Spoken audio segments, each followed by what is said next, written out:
Hello, and welcome back to another episode of the Mystic in Training podcast with me, your host, Melissa Amos. This episode is for you if you've ever wondered how your thoughts, your emotions, your choices, your decisions, your actions, the little ones and the big ones, are actually shaping your reality right now. Because as we began to discuss in the last episode, here's the truth that most people miss.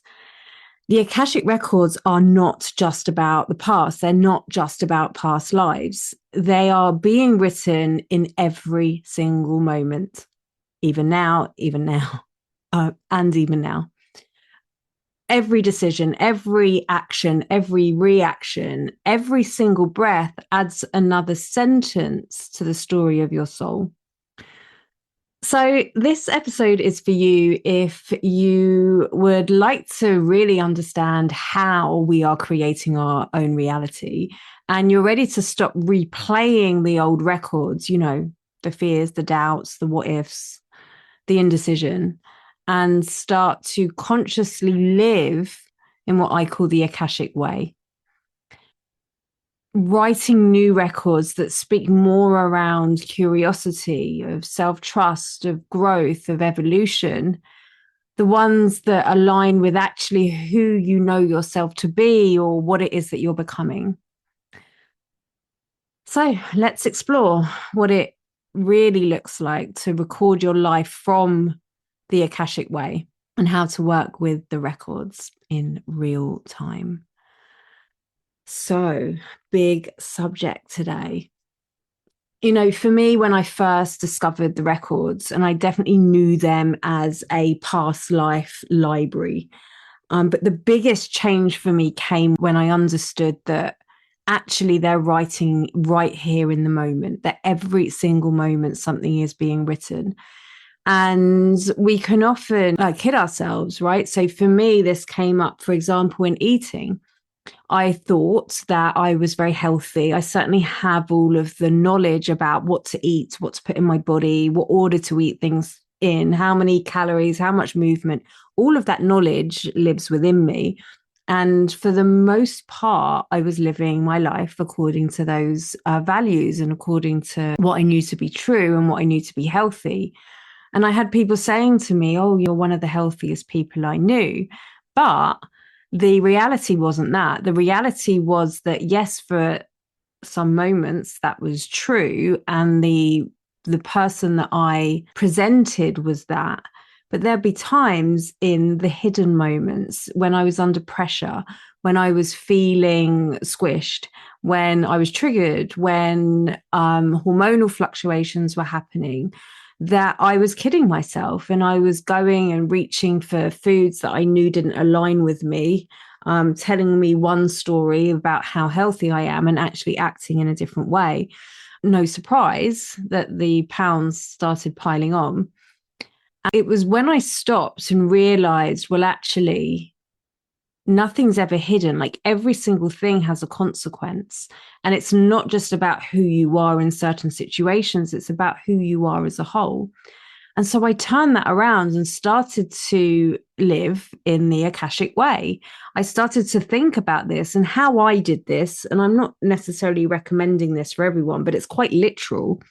The Akashic records record everything, right? Everything that you do in every moment. And so I used one of my AI projects to do that. I was recording how I was feeling. I was recording what food I was putting in my body without the need to change anything, but just to record, just to become this conscious awareness. And I started to realize where there were these disparities. I started to realize where I was feeling one thing and acting in a different way.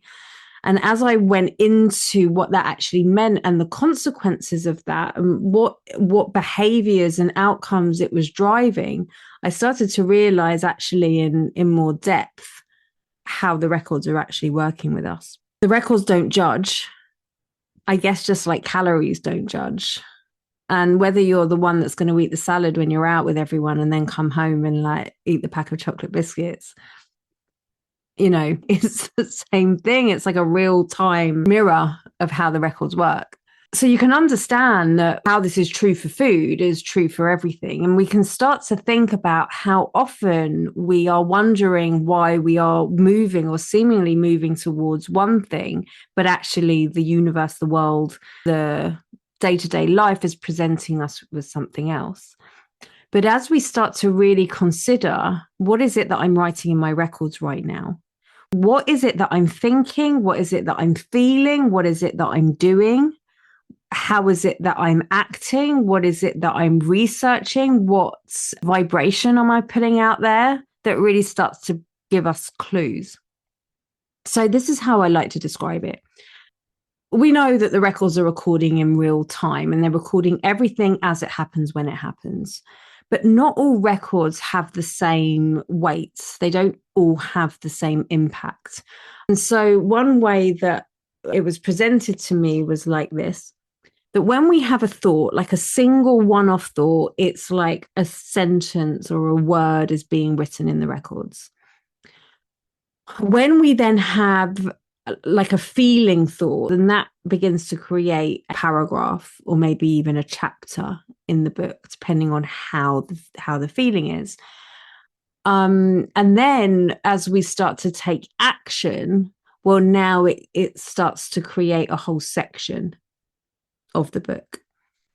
And so you can imagine, if we use affirmations, for example, that as we are saying an affirmation, if it's something that we're just saying or something that we're just thinking in our mind, it's just in this whole ream of information that's being recorded in every moment, that there is just one line being written. If how we feel about that information is aligned to what it is that we're saying, well, then that weight will get bigger. Now I've written a whole paragraph that's all in alignment. And then if I take an action that supports that, follows that thread, well, now I've created my whole chapter and the whole section and perhaps even the whole book. And this is why alignment is so important. This is why the understanding that when everything is coherent, everything is moving towards the same direction, why it's so powerful. But unfortunately, this isn't usually how the human mind works, especially when we're trying to come into new behaviors because we have all these habits. So I'll give you an example. Our affirmation might be, my body is vibrant and healthy. And as we do that, it creates the record. And again, if we then eat, so we are healthy and vibrant, we feel healthy and we feel our body and we feel that gratitude of the way that it's moved, or we've just come back from a walk and we spend a moment just feeling that kind of fizzy feeling in our body and come into the gratitude and be like, oh my God, I'm like so healthy and I just did this healthy thing. Then that's going to create the paragraph. And then, you go out for the run or you eat this deliciously nutritious meal and, that's home cooked and filled with love. Then now like this creates the identity, this creates the reality, this creates the book or the volume of books in my library that are supporting that. And what can often happen is we say the affirmation, I'm strong and healthy. And then we look in the mirror and we're like, but look at that thick thigh, or look at that belly, or look at the flappy arms or whatever, right? And so many of us are trained for that, to look in the mirror and look for all the seeming faults, even though you're perfect and there's nothing wrong with you, right? But we look for that. So here we have this record, this one line, which we say, and we might say with some gumption, but or not. One line. We look in the mirror, and now we're starting to create this but energy. We're starting to create another record that sits in front of it that's saying to the library, I'm not healthy, I'm fat, or I'm imperfect, or I'm lazy, or I'm got no self-control, or whatever the stories that we begin to tell ourselves about why we're a size bigger than we wanted to be, for example. And so that's not just a line, is it? Now, from that one thing, I've created a whole paragraph, because not only have I seen something, but now I'm reiterating the story. I'm feeling a certain way. And the affirmation also might have like brought up the opposite, right? We're now like, now we feel even worse because, well, I'm saying that I'm thin and the universe hasn't delivered that overnight. And the truth is that I'm 10 kilos heavier than I want to be, or whatever it was. Which one's writing the bigger record? And then what actions are we taking? Am I now buying the clothes that make me feel like I'm hiding rather than wanting to show myself? Am I eating the foods that are in alignment with the identity that I'm trying to achieve? Or am I going into, well, what's the point? Because this is how I feel anyway. And I say all of this from my own experience. And this was a literal of how I would feel behind closed doors. And so you can imagine that every time we do something, whatever the good intentions are, if the way that we feel and the actions that we take are not in alignment with that original thought, well, we're creating multiple and opposite records. So purely from an Akashic Records point of view, which you imagine they're recording everything and then they're going to be delivering more to you. It's like the more we deliver, so the more chapters we have, they're the audio books that are playing out loud on repeat in our field. And so they're the thoughts that are being presented to us. And then as those thoughts are being presented to us, well, then we have feelings about those thoughts. And then as we have feelings about those thoughts, we take actions around those thoughts. And this keeps on looping and looping and looping. Now, this is where past lives can come in, or looking at the records about what's being held in there can come in really handy, right? Because we can see that, okay, well, where did this record come from, and go backwards, for want of a better term, into who we were, into the thing that happened, so that we can begin to make changes in how we felt about and how we feel about certain things, and therefore turn the volume down. So we can work in the records that way, and it's a super powerful way to work. And it is always in our present moment that the change is most powerful. So what do we do about this? Because this is all very well. This is Law of Attraction 101. And this is what helped me really understand why the Law of Attraction works and why it often doesn't. And so our job is to really come into alignment. Our job is to notice where it is our thoughts are coming from. Our job is to become really clear about what is it that I want, like truly what is it that I want? And then what stories are playing out currently that don't seem to be true anymore. And how I like to do that is to listen, just like I did with the food. I became the record keeper. I began to record everything down, and I started to notice patterns. I started to notice, well, in certain times of my cycle, things would be easier or not. I started to notice certain triggers where I'd be drawn to certain foods. I started to notice how, when I felt a certain way, I was acting in a certain way. Hearing the echoes of, if you like, things that I'd picked up in the past about food and well-being and worthiness and all of these things. And so I became the record keeper. And remember what I said when I started this, it wasn't about, right, I'm going to eat healthy and I'm going to record everything and la, la, la. It was just, well, I'm going to record what I eat. And I started to realize how much I wasn't eating, or how many times I chose to sit still and not move, when actually what my body was asking for was movement. It was to walk, was to go to yoga. Was to walk around, lap around my local field, which I've done miles over the last few months, until it becomes an identity, until it doesn't become something like that I'm doing, it becomes something that I am.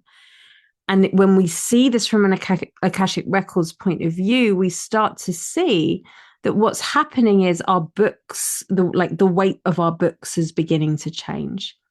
The books that I'm drawing from as my guidance system, the guidebooks are literally changing.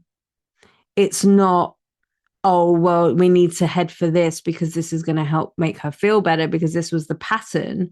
This is the record that's been on repeat. And so it's fine. We're still alive. We're still going strong. Why not change it? Into, oh, no, there's something new. And I started to see where I was writing opposing records, from I am healthy to I am lazy, to I am strong to I just need comfort, to I am willing to be seen to I just want to hide in my own skin. Right. And I started to see it. That was the first step. When we're seeing it from the Akashic records, there are now two competing records and there's no preference. The records aren't like, this one's better for you, Melissa, go with this. They're just there. And the only preference it has is, which one am I giving more energy to? Which one am I having bigger feelings about? And perhaps most importantly, which one am I taking action towards?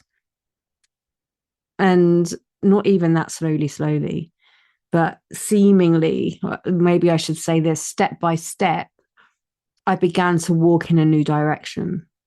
In every moment, asking myself, what record am I writing right now? At every moment, as I started to move into something new, we can even take this podcast, for example, and the work that I'm doing at the moment. I'm working on a massive project, which is coming out, and I've introduced it to my current and past students. And it's a huge thing. And I started to realize how so much of me wanted to move towards it. And also so much of me wanted to move away from it. And so asking myself, who am I? How am I ready to do this? What feelings do I have around this? Where am I making opposing choices? And then what do I need and what can I do to live in alignment with this? And that was the job every day, step by step. And something incredible began to happen. I started to move more into this new identity, which meant that it became easier to act from this new identity, which meant then that the things that this new identity had for me started to actualize in all areas of my life. And then suddenly those things that were holding me back, those second guesses, when we're having a second guess, when we're changing our mind all of the time, where the records are like, no, I don't know, what does she want? She wants this and this. Well, let's confuse her. Like, no wonder we're all so confused all of the time. And when we come into this alignment, we start to align the timelines together. We start to move from replaying old records, like reacting. It's literally where that word stems from, reacting. I'm acting again. And we come into creating. We're writing new records into this part of us that we're becoming, no longer being driven by the past, but being pulled by the future. And that is where it all changes. And this is where the golden thread becomes so important to speak about. So we'll dive deep into that on another episode of the Mystic in Training podcast. But for now, what I want to leave you with is this. As you walk through today, what records are you writing? Just as you walk through today, when nobody's watching, when nobody's there, when it's just you on your own, what records am I writing right now? If I was the universe and I was delivering back to you what you're putting out there, what would I deliver to you? And be literal. And then let me know. You can reply in the text me button on here, or you can come and find me at the Melissa Amos across the social media channels. And I would love to hear from you. I hope you enjoyed this episode and that we have created a very strong record for you today. Thank you for listening to the Mystic in Training podcast. I will see you again next time.